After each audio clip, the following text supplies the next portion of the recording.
Snapdragon 765 is a chip that I actually quite like because it gives you great performance and 5G at a lower price. And a lower price is what you get here. At €300, the Mi 10 Lite or Mi 10 Youth Edition is one of the cheapest phones with that chip. But can it still provide a great experience, or is the rest too cut down? This is my review. The back of the phone is actually quite beautiful, as was also commented by several people who saw me with the phone. This pearlescent white looks very premium and also doesn't attract many fingerprints, as the white color helps to counteract the glossy back. The phone feels well built as a whole, but the buttons aren't quite as stiff as I would like. The vibration motor also isn't up to par anymore and is rather rattly. On the positive side, the plastic frame isn't that noticeable, just like on the OnePlus Nord. What the Mi 10 Lite does have going for it over that one is the headphone jack that it still includes. And you might want to use that because the speaker isn't great. It's mono and distorts quite quickly while being easily blocked at the same time. What also isn't that reassuring is that the phone isn't water resistant whatsoever, not even unofficially, as there are no rubber seals anywhere. The screen of the Mi 10 Lite is pretty standard for its price. It's a 6.6-inch 1080p AMOLED panel without a high refresh rate. It's sharp enough and colors are okay too, but only 60Hz is a bit of a bummer when Xiaomi does have the K30 at the same price, that does have a 120Hz display and the same chip. That said, while it would have been nice, it's definitely not a deal breaker at €300. The water drop notch up top is also very unobtrusive, the bottom bezel could be a bit thinner though. I can't help but think that Xiaomi would do well at optimizing MIUI a bit better, but we'll talk about software experience in a little bit.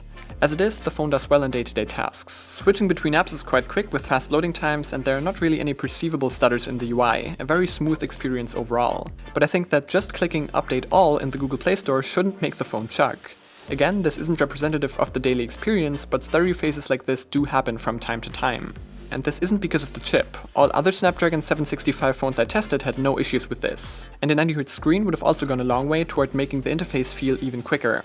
In this phone, the 765 is paired with 6GB of RAM and 128GB of storage, by the way.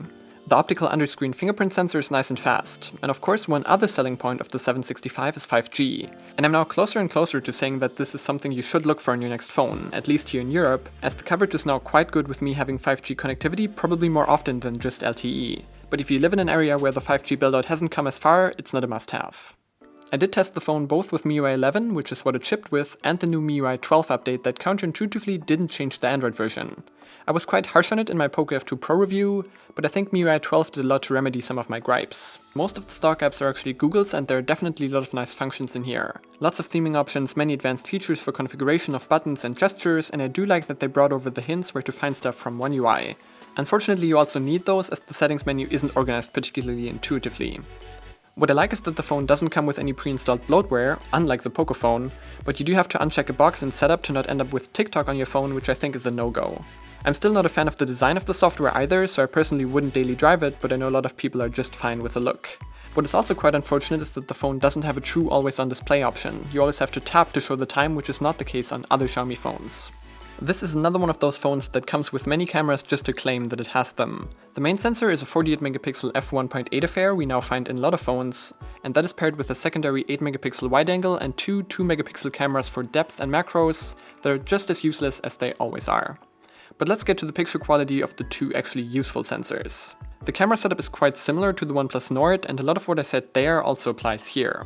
The main sensor takes nice pictures in good light, just make sure to turn off that annoying default watermark.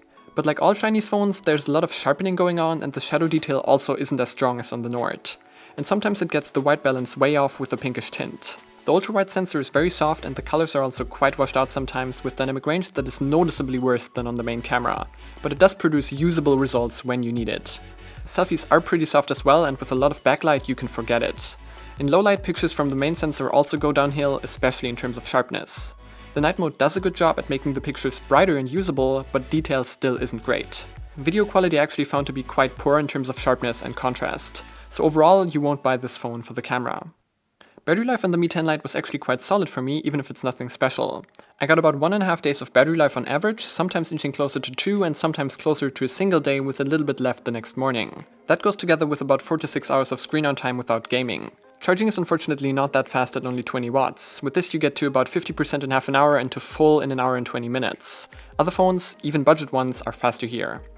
I think the Mi 10 Lite isn't actually that bad of an option for €300. Performance is pretty good and you get a good looking device with 5G as well. I just think that a 90Hz screen would have really served this phone well. As it is, the Redmi K30 remains a good alternative with a 120Hz screen and the same 765 chip. I also think that the OnePlus Nord is quite a considerable upgrade with better software, 90Hz, a better camera and faster charging. And if you want a truly great camera that you can also trust in low light, then the Pixel 4a is only 30 euros more as well. So while this isn't a bad option for 5G at 300 euros, you should also look at those other options. If you enjoyed this video, you know which buttons to press. Don't forget to press that follow button on Twitter, and don't forget your mask when you leave the house. I'm Brian, thanks for watching, and I'll see you in the next one.